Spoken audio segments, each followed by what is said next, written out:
What's up, podcast people? Hope everyone's having an awesome week watching a ton of Olympic action.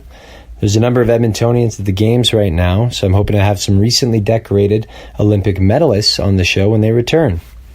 My guest this week is, and I really hate saying this word, former Edmonton Eskimo James Franklin. Now, we were lucky enough to have James in the City of Champions for 3 years as he filled the backup quarterback role behind talented vet Mike Reilly. This offseason, James was traded to the Toronto Argonauts and re-signed in the Six for 2 more years. It's devastating to see a guy like James leave the city. He was a leader on the field as well as in the community. His magnetic personality and undeniable charm will be missed, but I wish him nothing but the best in his career, and I know big things are ahead for this wonderful human being. Listeners, I give you James Franklin.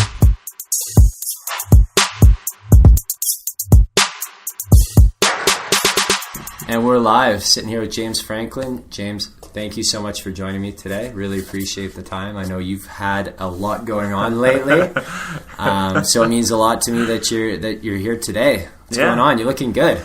Thank you. I've been training in particular for something that I never thought I'd be training for, and that's so when we have our daughter coming up, and we're going to take pictures and stuff when she's born, and we're going for a natural childbirth, but one of the things that we're going to do is skin to skin. Yeah. And so Kaylee, is going to do skin to skin, and I am too. And so Kaylee told me, my wife, a couple months ago, she was like, you better be ready because you're going to do skin to skin with her too. So I've been doing extra abs, I've been doing extra cardio to make sure if pictures are taken, I'm going to look extra good doing skin to skin with my daughter.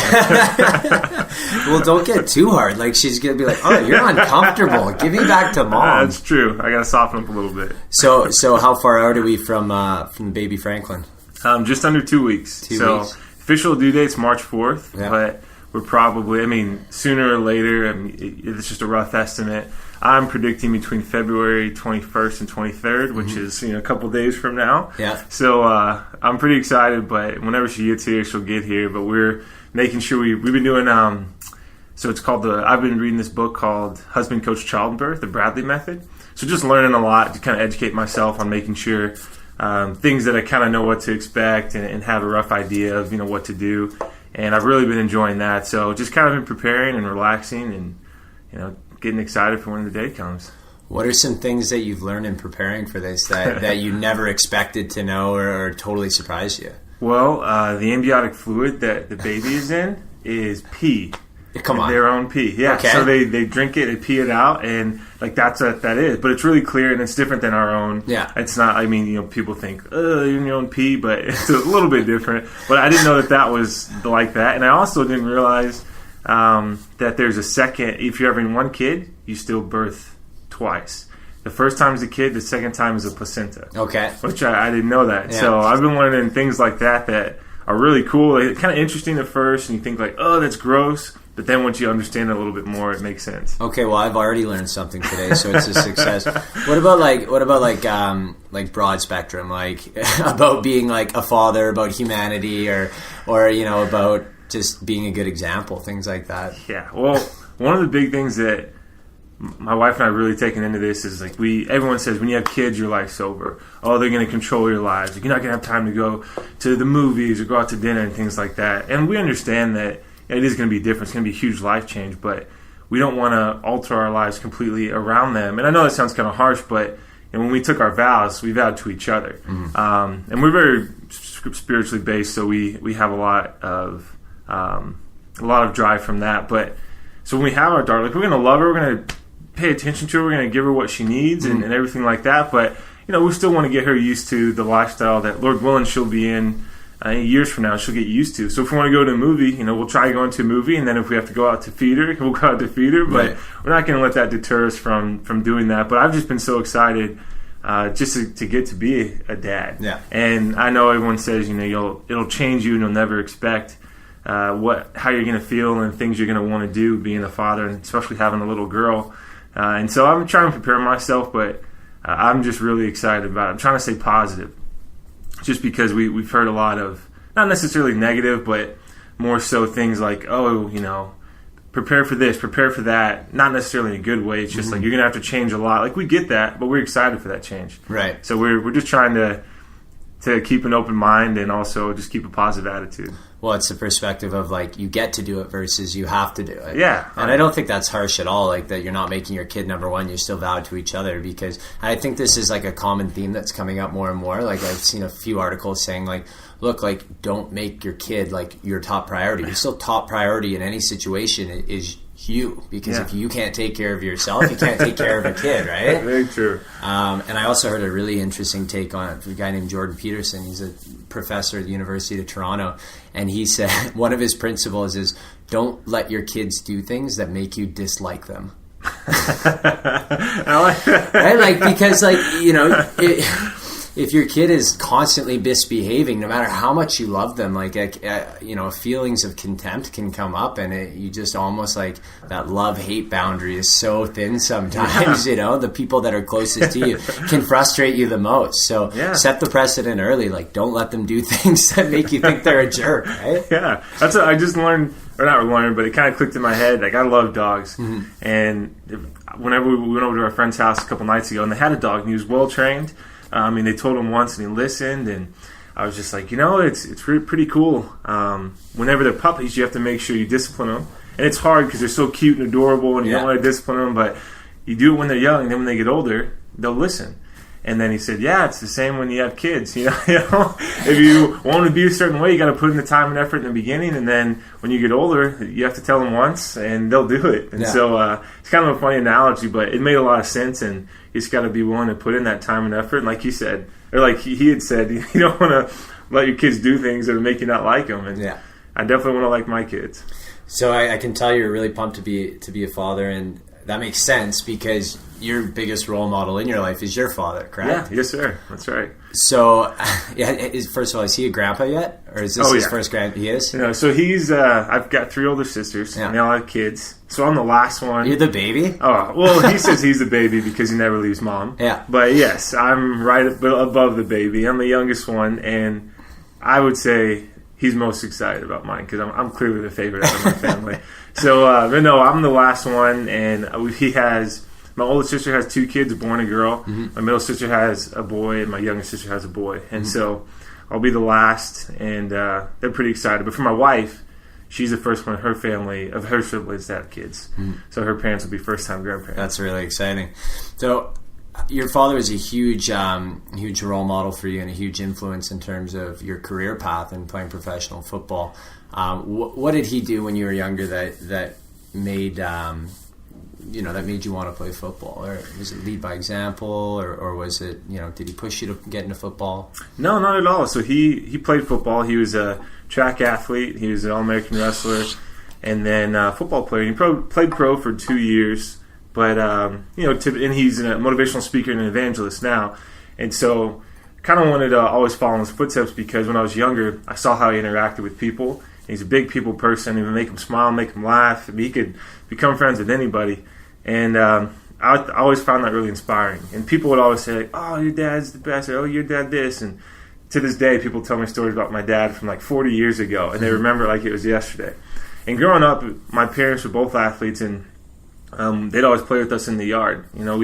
I played basketball, football, soccer, track, baseball. I mean, I did every sport I could, but it wasn't like, okay, I have basketball practice at 5, and then I got to go to football practice at 7, and then this practice there. Like, I'd do them one at a time. I'd have one practice, that'd be it. I'd come home, and my dad would be like, hey, you want to go throw the ball around, or you want to shoot some hoops, or, it was always just playing with my dad. And I was playing all these sports, and I was getting better, and I was learning the hand-eye coordination and learning the skills I needed to.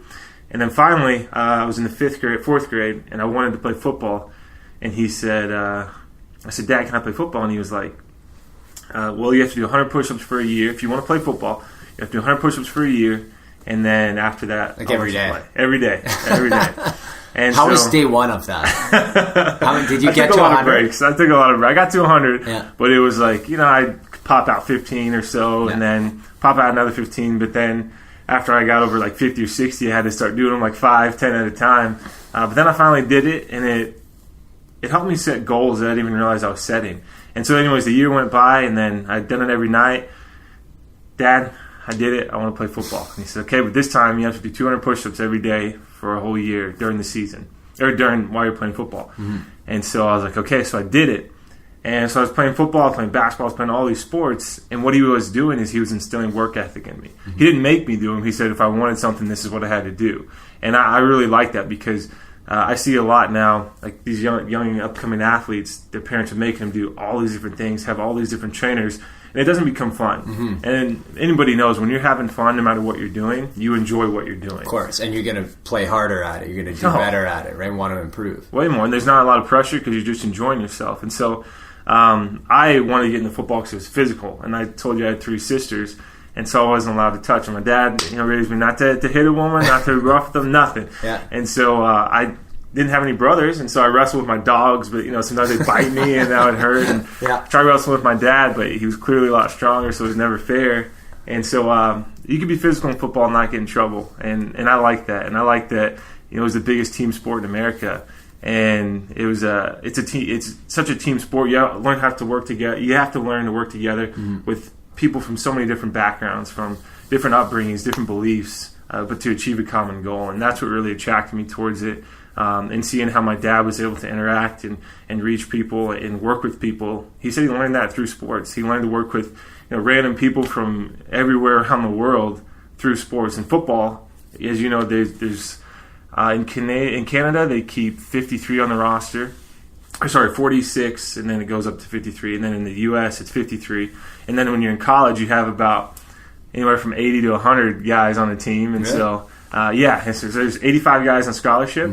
And then they keep about 20, 25 walk-ons, which is just guys that didn't earn scholarships. And so you learn just to work with so many different people. And I just wanted to be a people person like my dad. How'd the high school football career go? It was pretty good. So I played receiver, defensive end, linebacker, pretty much every other position except for quarterback, the position I'm playing now. Yeah. And so I grew up in Texas, and as everyone says, that's where football was born. But come to find out, Canadians created football. But so it's huge, though. I mean, in my high school games, we'd have anyone from 10, 15, 20, up to 50,000 people coming to a high school football game. That's insane. That was just the norm. No, that was the norm. I mean, we'd play in the Dallas Cowboys Stadium all the time, and people would come from everywhere. And so I ended up playing receiver from my freshman, sophomore year, and then junior year I got switched to quarterback. And I had some success with that. I got some scholarships, but a lot of schools were looking at me for athlete, meaning they put me at receiver or defensive end, any other position except for quarterback. But in my head, I wanted to be a quarterback. Was that is that looked at as a positive, a guy who can play multiple positions, or do they really prefer at that point that you specialize? A positive if you're trying to get scholarships to colleges, because then say you're playing receiver and you might not be the best receiver, but you're a really good athlete, you have really good ball skills, you can change speed really well. So a school doesn't want you for a receiver, they want you for a defensive back. And so as long as you're wanting to go for just to get a scholarship to be on a team for any position, that is good. But if you want a specialty position, it's not the best thing, because then they're probably not going to give you a chance to stick with that position because they have a different plan in mind for you. Right. So what drew you to the quarterback position when you were playing all these other ones? Was it the case of you want what you can have? A little bit, yeah. And but a lot of it was the toughest position mentally, like responsive. Okay, so let me rephrase this because I've gotten a lot of slack for this over the years. Okay. So physically, not the toughest position. Right. I mean, that's unless you really got a bad O-line, right? Yeah. If you have a bad O-line, it's terrible. But as far as responsibility, the quarterback has the most responsibility, and that doesn't mean it's the toughest position, but there's just a lot of mental strain and sometimes pressure, because you have to know what everyone's doing on offense. You have to be able to predict what they're doing on defense, make a throw on time, manipulate around in the pocket.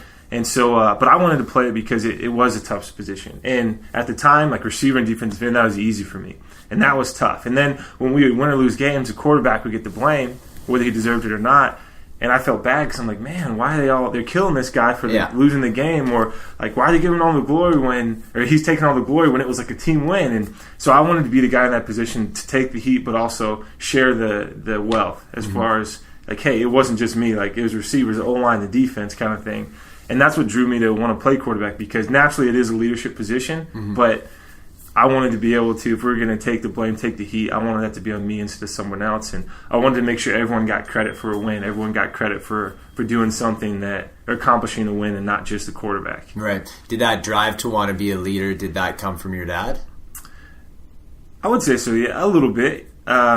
He never pressured me to get into football, to get into sports at all. He never pressured me to get into speaking or anything. It's just how I saw people react to him. I was like, man, that's cool and that's motivating. I mean, he's not making anybody do anything. They're just deciding to respond or to follow him. And I thought that was really cool because you don't see that very often. A lot of times people are forced to do something, but going on their own will to follow somebody, that's not something you see every day. So I saw people responding to him so well that I thought, that'd be really cool if I could do that one day. I could be like him one day. So yeah, I'd say so. He did have a pretty big impact on me wanting to be like in a leadership position. So when did you get your first chance to play quarterback? In high school or college? Well, regularly. Well, kind of with my dad. So he in track and field. His main thing was the javelin. So he had a cannon. So then we go to all these like different church camps, sports camps, and everyone knew that he played football before and that he could throw the ball really far. So we would go, and he could throw a football 85 yards. So we would go, 60, 70 yards away, and then he'd launch it, and then all the kids are down there, and they're jumping up for it. And then... But you're like a foot taller than him. My ball. Unfair advantage. Yeah. And then they, instead of like someone else running it back, it was my dad. So like, James, run it back. Yeah. So I'd run it back, but as a kid, and I was a pretty chubby kid too, 60, 70 yards, that's a long way to run. And then I have to run that back. Right. So then I started thinking, I'm going to start throwing it back. So I was at 20 yards and then 30 yards, and finally over time working my way back, and I developed a little bit of an arm. And so... Was he coaching at that point, or were you just doing what you thought was right? I was just doing what I thought was right. I saw what he was doing. I'm like, I'll try and do something similar. Right.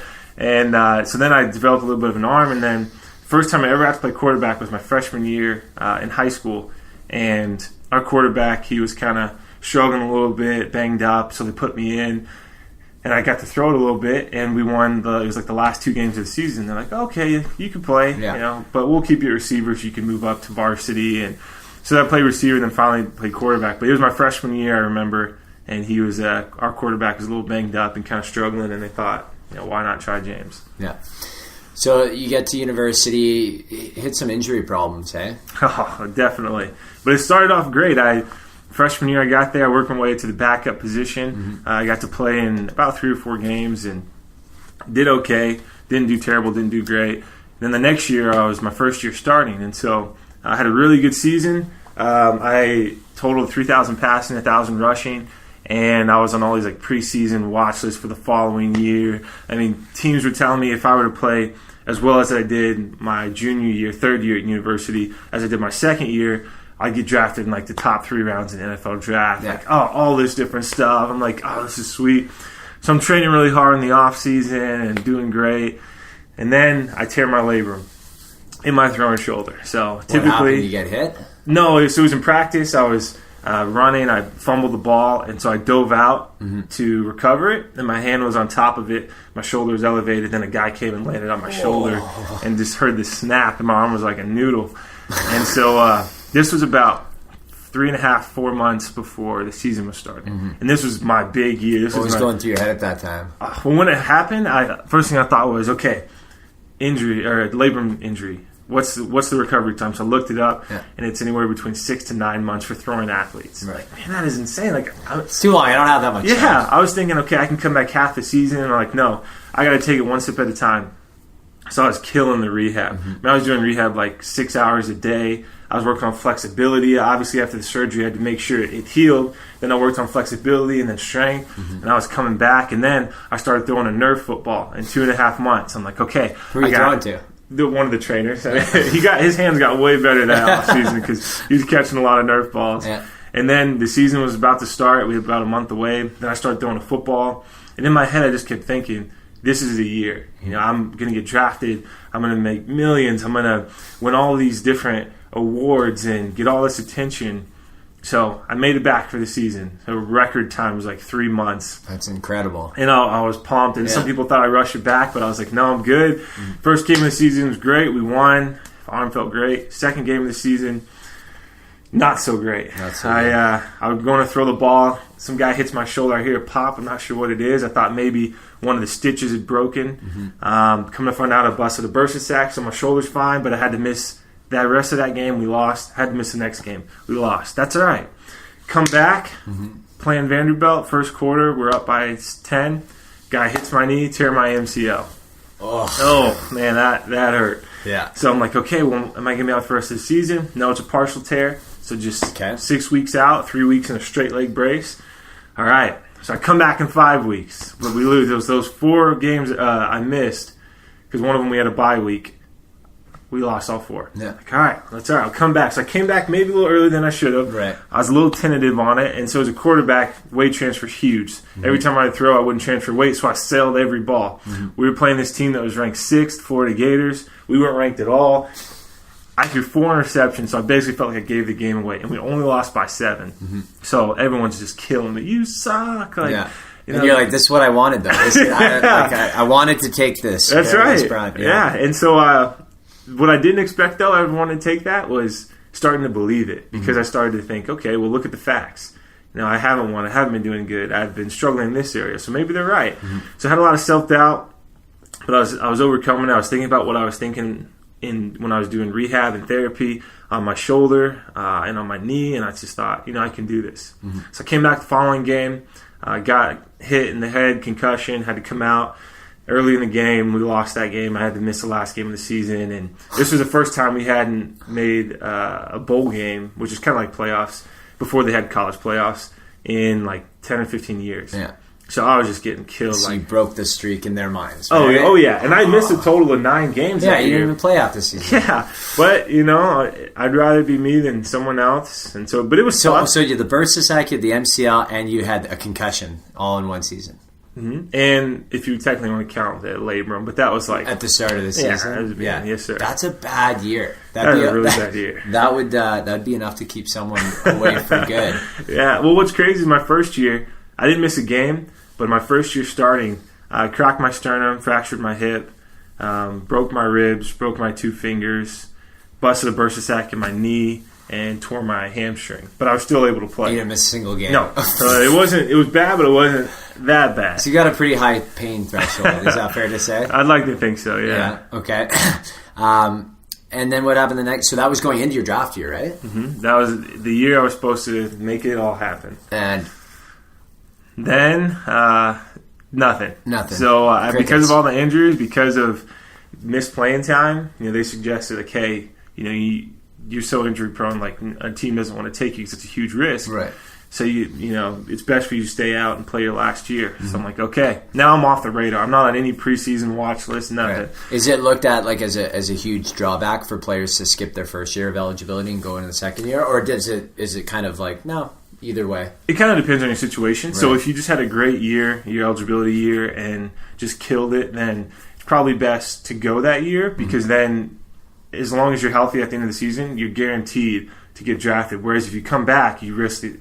Got to have a whole other season. Yeah, and you can get hurt, you can play bad, things like that. But then on the other hand, too, in my case, you have a bad season, you have a lot of injuries, you can kind of use the following last year of eligibility to show what you can do. Yeah. So it was kind of either way, but a little disappointing because in my head I thought this was the year I was going to come out for sure. And right, you'd set up the expectation. Right? Oh, yeah. And that's what can be so devastating if you have those high expectations and you don't get there. Yeah, and it was devastating, that's for sure. How did you mentally recover? Well, physically, obviously, you're a beast in rehab, but mentally, how did you recover for the following season?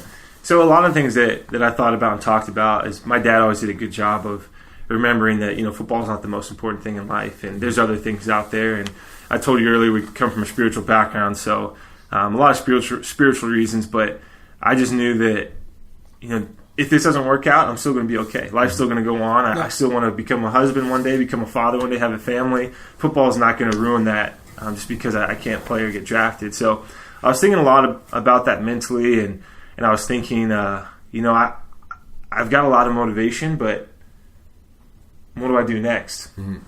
There's a thing that I kind of realized early on was, it's not how hard you work, it's how smart you work. Everyone's like, work harder, you got to put in hard work. That's true, but you also have to work smarter because you can wear yourself into the ground. So I thought about all these different things, and I thought, what's the best kind of motivation for me right now. And it was all the tweets, all the Instagram posts, Facebook posts of people saying how much I was terrible. All the haters. Oh, yeah. How much they said the worst things to me. And it was just so much motivation, though, because I wanted to prove them wrong. Mm-hmm. So that was kind of my motivation going into my last year. So, like I said, I was off the radar. I was just training, working hard. And then finally, the season started, and it was great. We went 6-0. We're undefeated. I'm leading the country. And we just moved to the Southeastern Conference, which is at the time was considered like the best college conference league. Right. So 6-0, killing it. I'm leading the nation in touchdowns. Everyone's back on Team Franklin. Oh yeah, at least I thought. And just like this is it. In my head, I'm thinking I'm going to get drafted. Like I'm dominating right now. I'm going to be up for Heisman. All this stuff's going to happen. And then the seventh game of the season, we're playing Georgia Bulldogs. And I'm scrambling out, nothing's open, throw the ball away, take a couple steps. This is like 2 seconds after I throw the ball away. This guy hits me, this defensive lineman, he's about 300 pounds, picks me up, slams me on my shoulder, my throwing shoulder. And I hear a snap, and I was thinking like, oh, no, I'm fine. So I get up and I move my arm a little bit, like, oh, I'm okay. So the next play, passing play, I had the option to run it if I didn't like it. Drop back, go to throw it. Huge sharp pain in my shoulder. I'm like, man, what is this? So then I decided to run straight out of bounds, like a 3-yard gain, but I had like 30 yards of open field in front of me. Yeah. So everyone's kind of confused, like, what is he doing? Yeah. Anyways, go over to the sideline, trainer checks it out, separated my shoulder, grade 2 separation. And so they told me I'm going to be out for the rest of the season. We had at least 6-7 games left. And I'm thinking, like, man, why does this keep happening to me, Like, I thought I was doing everything right. I'm taking care of my body. I'm not going out partying, all these different things. Whatever. I knew I could come back sooner, at least in my head, because I did with my surgery. The history was there. Yeah. So I came back in 5 weeks, and then I played well. I could take some hits. But then, because the other quarterback had come in, we played some teams that weren't the best. And he did okay, but the fans really loved him. And so everyone was calling for his name. So what we did is we rotated. I'd go 3 series, and then he'd take the 4th series. And so it's kind of frustrating. It's like, man, I was leading the country in total yards and touchdowns, and then just because he comes in and does okay, like they're gonna play him. I'm thinking all these different things in my head, and so I had to deal with that. And I was a little selfish at the time, thinking like that could be me out there, but now I have to sit and wait a series to go back out there for him to be done. So, anyways, the season comes to an end, or we go to the SEC championship. And high scoring game. I ended up with like 5 total touchdowns, but we lost. I believe it was like 57 to 43 or 47. I mean, it was really high scoring. Big game. Yeah, it was like a basketball. And you guys were still rotating back and forth. Rotating back and forth. But in this game, we did. Is that typical? Like, is that usual in college? Yes and no. So it depends on the style of quarterback. Sometimes they'll have like a strictly pocket passer quarterback, and then like a wildcat guy. And so in this SEC championship game, we didn't rotate because he was saying like I had more experience and I could handle it, whatever. Right. But yeah, it's kind of hard to do that because it takes away a little bit of your mojo, so to speak. Of course. You're technically the leader of the team, and then you're having to like split time and like. That's why they say there's a lot of one chief, but a lot of Indians, and it's hard to have 2 chiefs. So, of course, it sometimes it works, sometimes it doesn't. Just depends on the personalities that you have on the team and whatnot. But so that happened. We ended up losing that, but we went to a bowl game, and in the bowl game though, it was big. So if we would win this game, we'd tie for the best record in school history. Okay. So we're there, and man, I don't know if like the guys' teammates went out too much or what. But in that game, the whole game, there was a total of 17 drops, which is a lot. Yeah. My completion percentage was 15 of 41, like the lowest it's been in my career. Right. But like guys, third play of the game, guy running an in route, goes right through his hands, gets picked off because it tips off it, and I'm like, man, like. So and you were right on the money. Oh yeah, it was a good throw. Yeah. And then guys not blocking, guys running the wrong routes, guys dropping the ball. I mean, it was just crazy. But then when the other quarterback came in, it was like the floodgates opened, and he's just like on fire. He drives down, throws a ball that is ill-advised, but he made it work. Touchdown. Yeah. So everything that can go wrong for you is going wrong. It was. And here I am thinking, I at the time I wasn't aware of it, but looking back, I was selfish. I'm like, I wanted to get the win, but I'm supposed to be helping lead in here. I'm supposed to be the guy that's helping with the lead this team to the best school record in history. And anyways, we ended up winning the game, but everyone was tweeting at me and posting it on me like, hey, we're glad you're gone. Like, you suck. You're terrible. Man. And we're ready for the other guy kind of thing. And so then I'm thinking, I got hurt, but I came back and I still did pretty good. I finished off strong. And maybe I'll get drafted. But draft came around and it didn't happen. There's only one team that called, and they wanted to sign me as a free agent, and it was the Detroit Lions. Mm-hmm. And then I was there for a couple months, then just got cut. Yeah. What was going through your head when they called and wanted to sign you? Were you pumped, or was it kind of like a consolation win? Consolation win for sure. Because they wanted to earn it, like through the draft, and I get that. And they were the only team that called too, so it was definitely a huge blow to think, okay, well, I pretty much have to say yes if I want to pursue football because no other team is called. Right. So it was really deflating, but I definitely learned a lot from it. What did you learn in that training camp with them? Well, I learned that the NFL is not always the best player makes the team. Yeah. A lot about politics. So going into it, I didn't get to a lot of reps in practice, but the reps that I did get, I was doing well, and I was doing better than the guy that was in third string, and I was, in my head, competing with the guy that was second. Mm-hmm. But he was a guy that got drafted in the league about 8 years ago. Mm-hmm. He wasn't a standout guy, had never been a starter. He started one season and just did terribly, and he's been a backup ever since. Mm-hmm. But they were more comfortable with him than trying a new guy. And then the third string guy never started a game, was in the NFL for about 3 years, and he had the experience. And even though I was doing better than him, it didn't matter. Right. And then I even saw guys on the field, like on defense and offense, like, I know I've played against guys better than these guys, but they're still here. Yeah. But the thing about it is they're going to sell tickets. Mm-hmm. And a lot of people know their name. And so because of that, a general manager wants to keep them around. And so it was really eye-opening because I thought, for sure it's always the best player is going to be on the team, but it was a lot different. So what's the dynamic then on an NFL team, or any team for that matter, professionally, like between the coach and the management? Because how it works in hockey is the coach always wants to win, no matter the circumstance. The manager, the GM, will typically have a longer-term view in mind. So take the Oilers' current season, in which has been incredibly disappointing. And we're not going to make the playoffs. That window's closed. So pragmatically speaking, from a team, long-term team fan, from like a general manager's point of view, you would pretty much want to lose every game for the rest of the season to put you in the highest potential draft position, right? Win the draft lottery, get that number 1 overall pick. This year he's a stud Swedish defenseman. But from a coach's point of view, you want to win as many games out of the season as you can. You never want to lose games. You're never going to try and lose games, right? Mm-hmm. So does it work the same way in football, or is the coach more on side with management in that sense? It kind of depends on the team, but for the most part, the general manager always makes the decision, or has the final say, so to speak. And on cuts? On cuts, yes. So the head coach, he can put in his input. Yeah. And then, like you said, the head coach wants to win regardless. And sometimes the end game, because in football is a little bit different, where you can't just have one guy come and make such a big difference, because it's really hard. Even if you have the best quarterback, he still has to have guys blocking for him, knowing his protection. He still has to have the receivers making plays, running the right routes, things like that. So it's really hard for that to happen in football. So the mindset of, lose the rest of the season and get the highest draft pick isn't as there as it is in hockey, because it's not as impactful in football. But it depends on the coaches. Some coaches like to be actively involved in, like, hey, I think we should keep this guy and voice their opinion, and what about this guy and this guy in the future? But as you said too, the general managers think the long game. Yeah. And as you know, head coaches don't always last a long time. Right. They have a couple bad seasons. Yeah. Fans want them out of there. Coach gets fired before the GM, right? Yeah, yes, sir. So in that aspect, the GM, he'll make the decisions. Like, if a head coach is like, look, we really need this guy, I really want him, he could still say, you know what, I'm cutting him. Mm-hmm.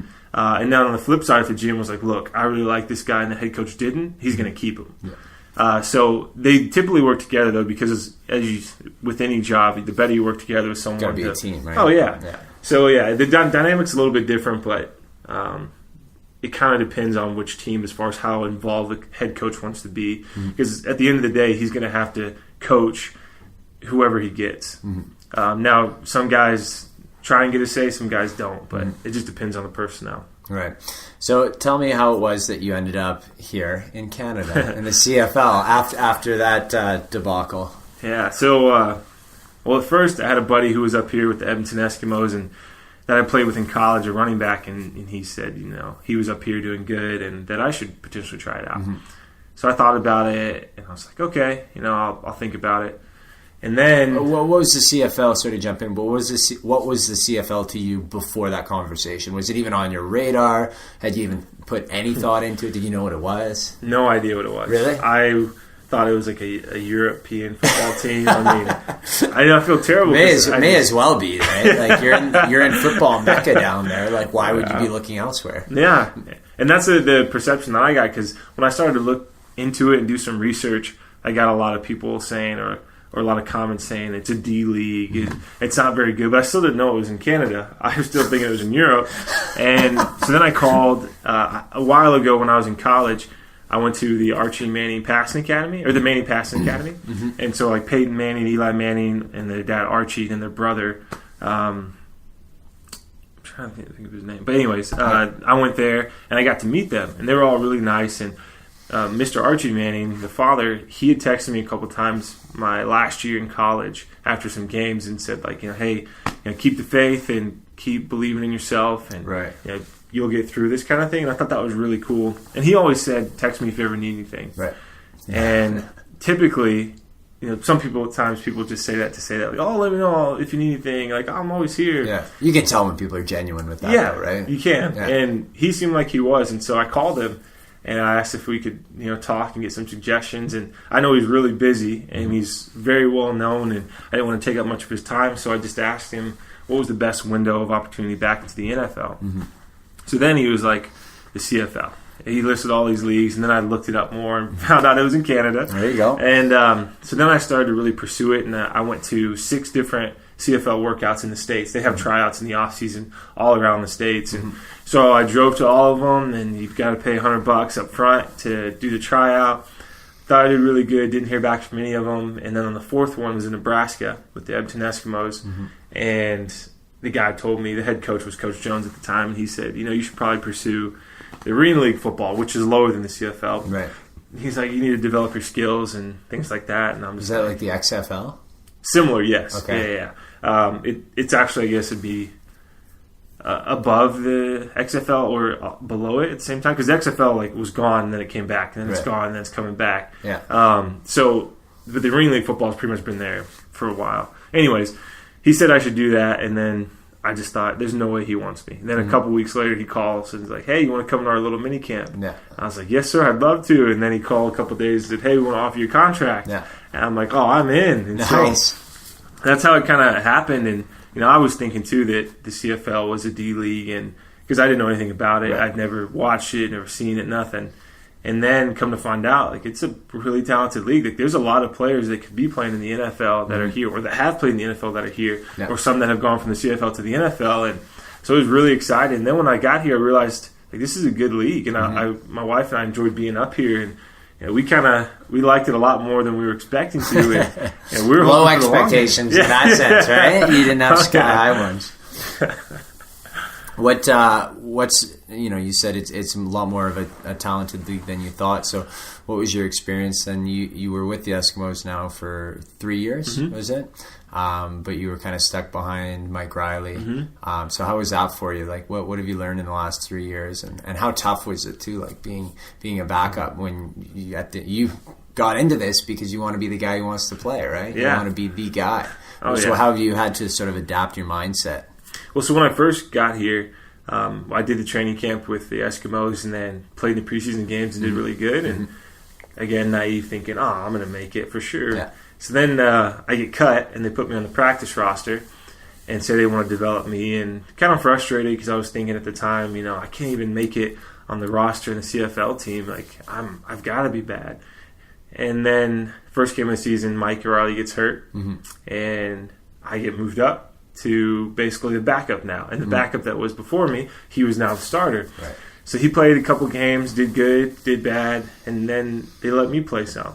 And because he was struggling one game, and I came in and only on 5 completions, I threw 3 touchdowns. Yeah. And it was like, okay, he can play a little bit. And I was really excited because I was like, yes, I'm making the most of my opportunity. Got an opportunity, yeah. And then the next game, kind of the same thing.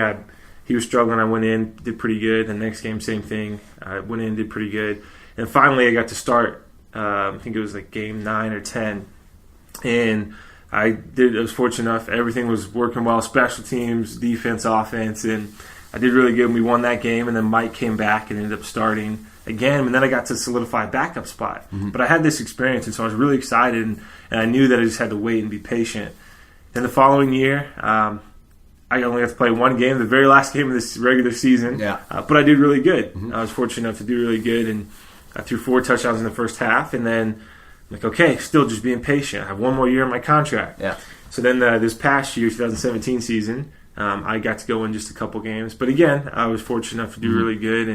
And then now I'm going to Toronto, and Ricky Ray, he's coming back, so I'll be the backup and hopefully have a chance to compete and maybe beat him out. And if not, hopefully it's just one more year. I have to wait, but just trying to be patient. But what I learned a lot from Edmonton was how important it is as the backup not to cause controversy, because as I said earlier, that saying about there's one chief and a lot of Indians, you can't have 2 chiefs. And thinking of the bigger picture, in college I was selfish, and I was one that guy to be me, and I was a starter, and I got hurt, so I shouldn't have this taken away.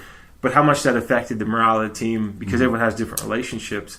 I wanted to make sure I didn't do that here. And being the backup, you kind of have the hardest job and the easiest job at the same time. And what I mean by that is, yes, you have the easiest job, you don't play, but you're the next guy up, so you're not playing the game, you're still getting the benefits of being on a good team and winning and all this other stuff, you get to be healthy. But then it's the hardest job because you don't get nearly as many reps as a starter does in practice. So, I mean, sometimes during the week you'll get maybe a total of 5 reps where the starter gets anywhere from 50 to 70 reps. So a lot more experience, but you have to know what to do on every single play if you put in that position. If the starter goes down and you're going in, you have to know what you're doing. And so I learned just to make sure I'm prepared, even though I knew I wasn't going to be starting. I knew I wasn't going to be playing at the beginning. I still had to be just as prepared. So my preparation changed a lot. Before it was like, okay, I know I'm not going to play, so I'll kind of slack off a little bit and not study as much. Of course, Yeah, so it was. I learned just a lot about preparation, a lot about being more of a team player, and a lot about. I saw things that the starter Mike Reilly did that were good, and a lot of things that he did bad, and I was able to learn from that. So I was able to mentally go through it, and without having the actual responsibility of or credit of winning, or responsibility of losing, or making a mistake. But I was able to do that mentally, and I felt like my preparation mentally really improved. And being a backup is hard because you want to play, but it's also very rewarding just because you can sit back and observe and analyze for when you get your opportunity to play. Is it tough, though, to put yourself in that position and say, I would have done X, Y, and Z differently, like when you're not there, when you're not getting stimulated physiologically by the circumstances of the event, right? Like it's easy to be the armchair coach and say like, I would have thrown to the other side instead of that side. But until you're in the moment, like it's almost impossible to know, right? It is impossible to know. And that's the thing that I've tried really hard not to do is compare myself because I, as a person too, and again, going from my spiritual background, I try to compare myself to really anybody because everyone's life is so different. And even if they were to say, people were saying, oh, put James in instead of Mike. Well, it's impossible to know how I do in that situation because, and I can't say that I could do better, because receivers, they know who the quarterback is. And just the different relationships, like psychologically, mentally, subconsciously, they're going to act differently. They're going to run a little bit differently or catch the ball differently or time their jump differently with a different guy throwing the ball. So it's impossible to say that I could have done the same thing or better in that position because I'm not Mike and he's not me and I haven't gone through the things that he's gone through. So I try not to compare that I would have done this or I would have done that. Instead, I try to strictly look at the plays when I was live on the field, on the sideline. I'd look at the plays, go through my progressions, and think in my head, boom, I threw it to him. Or I'm throwing it to him. And then sometimes Mike would, sometimes he wouldn't. But again, I'm not out there on the field, so it's impossible to say. So that was a good learning curve for me because I would see those things, I'd take mental notes, and then when I'd watch the film, I'd think, okay, maybe I wouldn't have because I couldn't see the guy that was right underneath that would have picked it off. So it was tough to really not have the responsibility, the adrenaline, the physicalness of doing it, but mentally I was able to at least make it in my head to where I was making the right decisions and that I was developing and learning from it. Was it hard then because you had evaluated like all your teammates based on watching them react to Mike?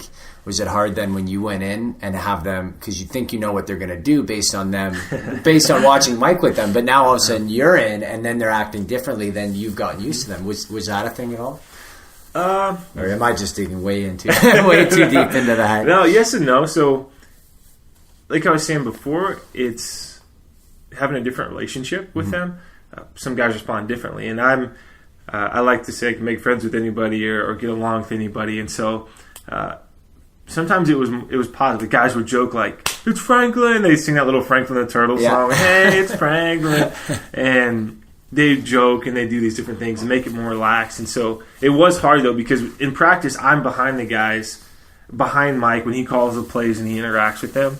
And it was different than when I would go in and interact with them. And so it took me probably a few games to realize that it is different, but it doesn't mean it's worse. It doesn't mean that it's better. But I just had to be able to adjust to that because, like you said, I was looking for how they responded to him, how they reacted to him, but they did it differently for me. So until I was able to actually go through it, that's when I really realized that it's different, and the only way to prepare for it is being a part of it, not just sitting back and observing.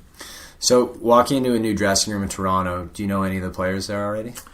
No, I don't. Pretty much none, hey? Nobody. How do you approach that? How do you go into, especially a team that just won, right? And try not to upset the balance.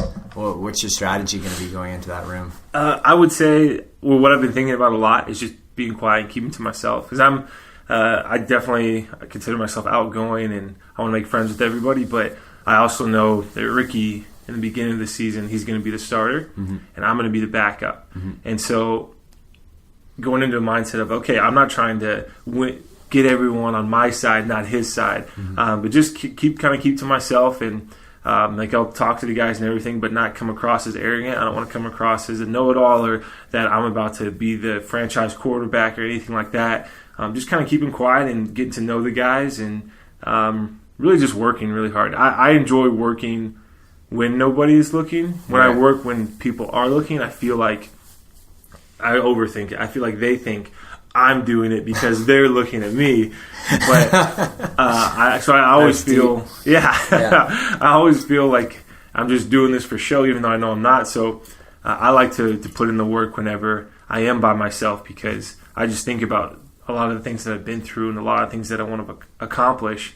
And it just motivates me to keep going harder and harder. If I wasn't doing football, I would totally be doing boxing.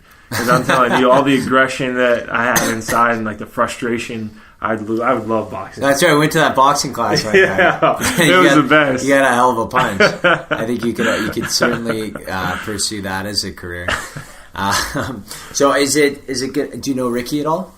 Have you met him before? I've met him after games, which is kind of funny because the last couple of years I've gotten to play a little bit, and we played them. He's always come up afterwards and said, like, hey, I'm really looking forward to seeing you play in the future, kind of thing. Little did he know it might be at his expense. But he's always been really nice. I've heard a lot of good things about him, so I'm excited to get to work with him and officially get to know him a little bit better. Yeah, it's going to be a different year for you learning under someone new, basically, right? Like you've watched Mike for 3 years so closely now, and all of a sudden everything changes. Oh, yeah. And I try, and this might sound very arrogant, but one of the things that frustrates me a lot is I understand I don't know everything. I have a lot to learn. I can improve. And everyone has been said, like, oh, you've had so much time learning behind Mike. Like, that's been great for you. Now you're going to have a year to learn behind Ricky.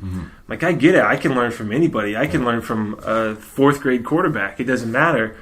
But I learn best on the field, not the bench. Yeah. And so when I get it, and I'm going to be as respectful as I can be, but I'm going to be working as hard as I can to get the starting spot, because I can learn a lot from Ricky, but he doesn't have to be in front of me. And as I said, like I really thrive off the experience of learning, or learning through experience. And so that's one of the things, like my mindset going into it is I'm not going to be saying this to my teammates, like, oh man, blah, blah, blah, this. I'm better on the field than on the bench. But mentally, that's kind of how I'm going to go into it and try and prepare for this season and to get the starting spot, because you have to have that confidence in yourself. Right.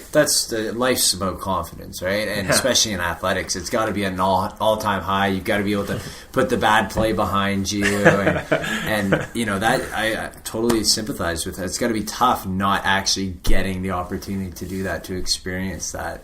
But it's pretty incredible that you've kept yourself so ready, even though you're preparing, and then you don't get to execute. I could understand how anyone could just get lazy with that, right? Mm-hmm. Yeah, especially too, man.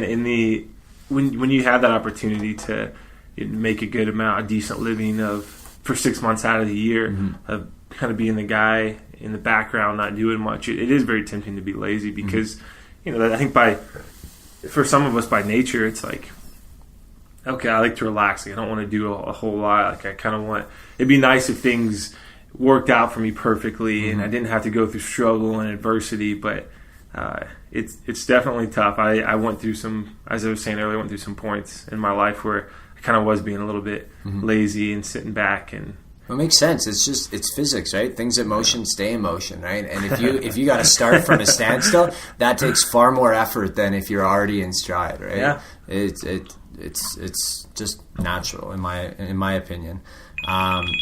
Sorry. That's all right. Who is it? You can answer it. It's Kaylee. I'll call her back soon. How much is going into learning this new system that you're going into in Toronto? Is it back to school for you? Is it studying the playbooks? Is it hours and hours poring over these books? Fortunately, no. The offense is very similar. Okay. It's about, rough estimate, maybe 85% the same offense and terminologies and things. So thankfully, I've been fortunate enough I haven't had to learn a completely new offense. So I've been really excited about that because I enjoy learning, but the better you know something, the more it becomes second nature. Yeah. You don't have to think that much about it. Right. But yeah, so I'd say it's almost identical. So I have a little bit of a learning curve, but it shouldn't be too bad. Yeah. What would you be doing if it weren't for, if you weren't doing football, if you weren't boxing, for example? What would you wanting to be doing with? What would you be wanting to do with you? I haven't had enough coffee today. Oh, it's okay. Probably, I really enjoy public speaking, motivational preaching. I mean, any form of it. Okay, I feel just be like, I'm doing a podcast. Yeah, I wonder. Answer. Go ahead. There's no way she's going to. You better answer. Oh, sir. Hey, are you okay? Yeah. Okay. Whew. I was. At first, I was thinking you were water broke or something. I was like, whoa! Oh man, I'll be there in a second. Okay, yeah, I'll call you back then here when we're done. We're almost done. Okay, I love you. Bye-bye. Oh man, that would have been incredible. I would have been like, I'm coming with you. We're going live. I didn't even think, the first time she called, I didn't even think about she could potentially be going into labor. Right, well, it's a new thing you've never experienced. I didn't think that either until you thought it. Oh, all right, man. Now the heart's going. See, we'll wrap up quickly so you can get back to your lovely wife. But public speaking. Yes. So what's your target audience there? Who are the people that you want to impact? I kind of lean towards kids, the younger generation, but everybody in life can be inspired and motivated. Of course. And that's something that I really get motivated by, is being able to help improve someone's day or improve their state of mind and perspective. And I don't have all the answers. I don't know everything, but I have learned that everyone in life will deal with adversity. And the most successful people have overcome that adversity, but they've gone through it. That I believe there's a saying about how or iron sharpens iron kind of thing. Yeah. But whenever we go through something that's difficult, something that's tough, sometimes it breaks us. We start to believe differently than what we initially did believe, and it's difficult because when we think we can do something and then we think that we can't, we're very hard on ourselves. Everyone is their own hardest critic. I mean, that's what the thing in sports is always bothers me, is when coaches get on to a guy for messing up. If I throw an interception, I know I'm not supposed to throw an interception, and I'll beat myself up about it. And then you're gonna tell me like, hey, that's terrible, you can't do that. I'm not like, oh, you kidding me? I thought I could do that. Oh, no way. Thanks for the input, coach. I know. And so when we go through our adversity in our life, that's what it can feel like the world's going to end. Mm-hmm. It can feel like this is the most important thing right now. Even if it's in high school, if you get dumped or you go to your school dance and you mess up, it feels like life is over. And so when we get older, we typically learn that. But when we're at a younger age, sometimes it's harder for us to understand that. Of course. And you don't have the perspective of years of life, right? You think everything happening is the most important thing that's ever happened in the universe to anybody. Yeah, no. Especially, I mean, your data is up. You can't send... or you can't get on Instagram or Snapchat without Wi-Fi. So it's like all these things that seem so life-threatening. Yeah. So that's why I kind of lean towards the younger generation, because I hope to impact them and influence them, give them a different perspective. But really anybody who's willing to listen and to try and help inspire someone to accomplish something they never thought they could. Because it's hard when no one's on your side. But when you believe in something, nobody can take that away from you. There's this I heard this in a song before and I really liked it. They said, anyone can take your life but not what you believe in. And I found that to be very powerful. And if I can help someone believe in themselves or believe in something they want to do, then I'm all for it. So I really enjoy that. And the people person aspect of it that I got from my dad. He's a big people person. I like to think I am too, just talking to people and trying to make a difference in their life. How do you approach speaking?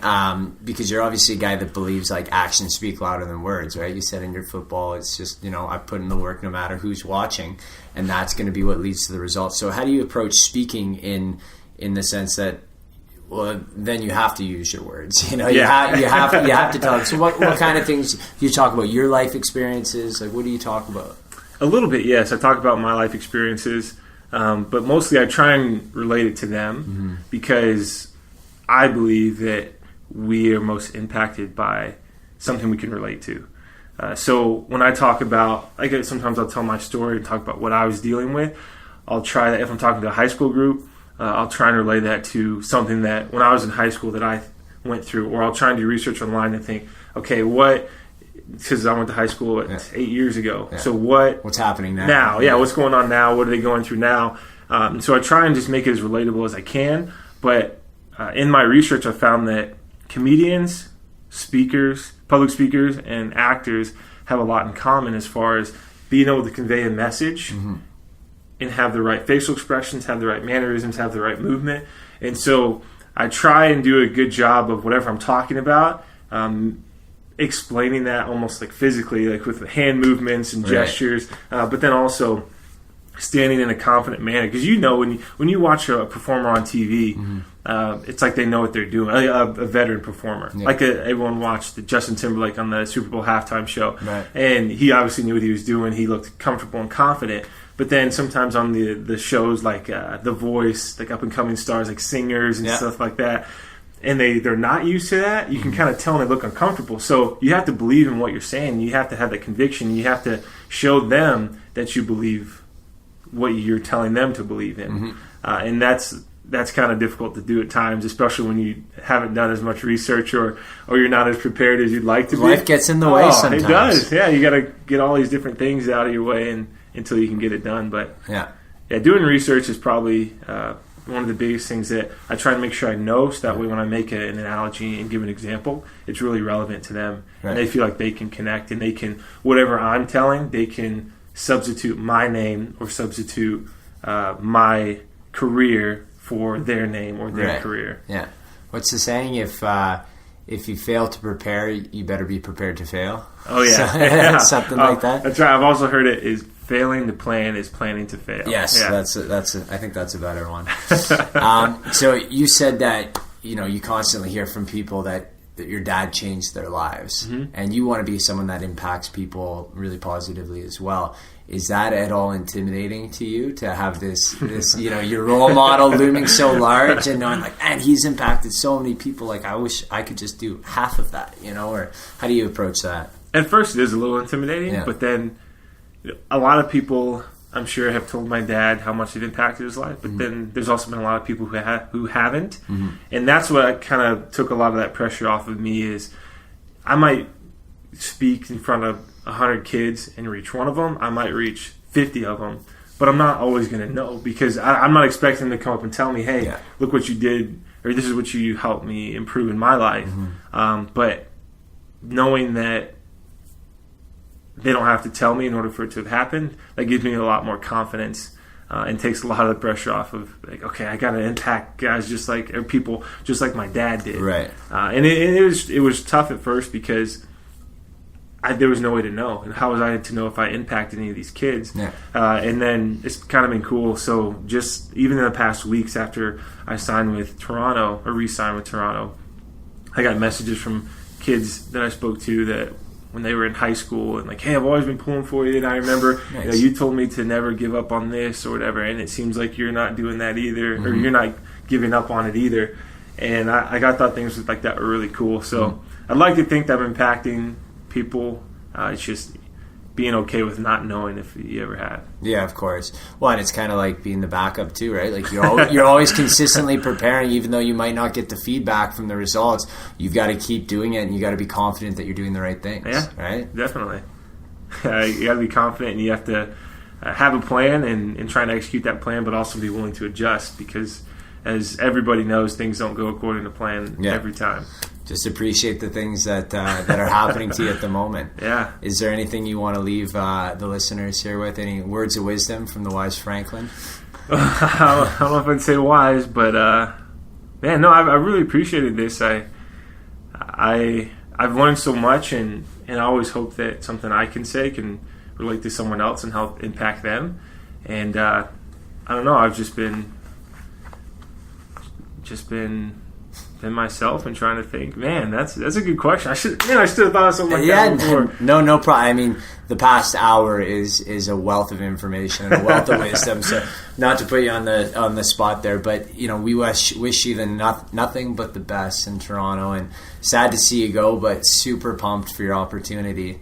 And yeah, it'll be watching the Eskimos a little tougher, knowing that you're not there ready to jump in the action, but certainly be pulling for you no matter what happens, and just grateful to have you been in the community for the last 3 years. I know it's the waves of your presence have impacted a lot of people, whether you understand that or whether you're aware of it or not. So thank you very much. Oh, I appreciate that, and I've been really excited to be here in Edmonton the last 3 years, and we're having our daughter here, technically in St. Albert, but that's right. Some great people come from St. Albert. That's what I've heard. But no, I've really enjoyed it. I appreciate the time and the kind words, and hopefully, who knows, maybe in 10 or 15 years, might do it again, and see where I'm at in life. See if I've gone on and helped win a bunch of Grey Cups, or gone back to the NFL, or just played another year and hung it up. You never know what's going to happen. That's right. All right, James, thanks for coming, man. Yeah, thanks, Shane. Later. As always, guys, it means the world to me that you tuned in and listened. If you like what you heard, go on iTunes, leave me a rating. It would really mean the world to me. Have a great week.